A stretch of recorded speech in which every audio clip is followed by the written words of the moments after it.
ძალიან ადრე დავობლდი 17-18 წლის ვიყავი, როდესაც ორივე მშობელი გარდაიცვალა და სახლში დარჩი მარტო მე.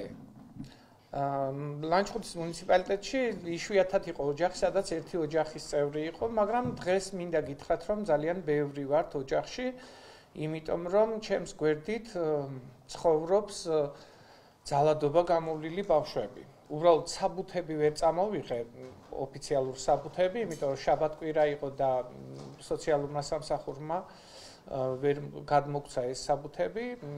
ერთის წამოვიღე, თუმცა ისიც ავტომანქანაში დავტოვე. მოკლედ, ჩემთან ცხოვრობს ბიჭები, რომელიც ძალადობა გამოვლილი ბავშვებია.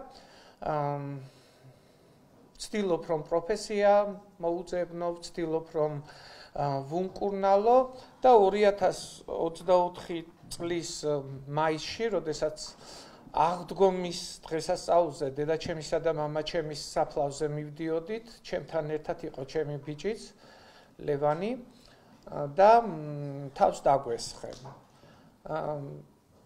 გამილახეს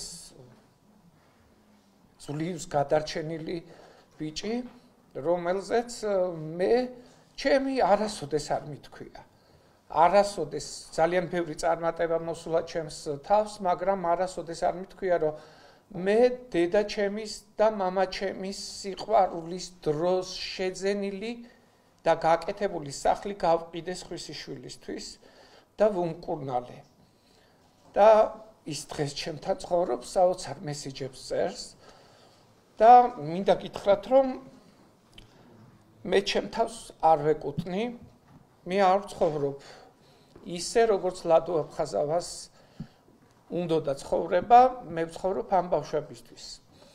დღეს მაპატიებს ლუკა, რომელიც ვერ გავაღვიძე და სამსახურში შეიძლება დააგვიანდა, იმიტომ რომ პროცესია, ვასიკო, რომელიც უკვე ჯარშია და ის უკრაინელი ბავშვია, მოკლედ პირველად მიწევს ჩემი თავის დაცვა ამდენი ხნის განმავლობაში.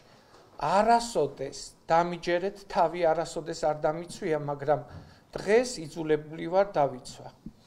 მე მცირე საათებზე მუშაობ, ამიტომაც მაძლევს შესაძლებლობას, რომ სამ სკოლაში ვიმუშაო, ამიტომ ზოგიერთს შეიძლება აქვს მცდარი წარმოდგენა, რომ მე ძალიან დიდი შემოსავალი მაქვს, დიდი შემოსავალი რომ მქონდეს, ვფიქრობ, ერთ სკოლაში ვიმუშავებდი და არა სამ სკოლაში.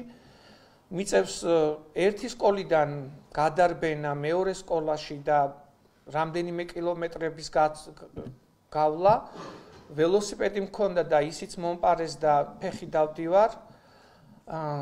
აქედან გამომდინარე, გთხოვთ, გაითვალისწინოთ, ვინც აქ ვართ, ჩვენ არ გვაქვს ისეთი შემოსავლები, რომ ამ სანქციას გაუმკლავდეთ. მე მაშინ დამჭირდება ჩემი კოლეგების დახმარება და მე ძალიან გთხოვთ, რომ არ მსურს, რომ ჩემს კოლეგებს ვთხოვო დახმარება და აი ამ საქმეში მთელი სადღაც 100 მასწავლებელი ჩავრთო. ამიტომ ზედმეტი უხერხულობის გარეშე გთხოვთ, რომ ეს სანქცია მოგვიხსნათ და მხოლოდ სიტყვიერი შენიშვნით გაგვისტუმროთ დარბაზიდან. მადლობა.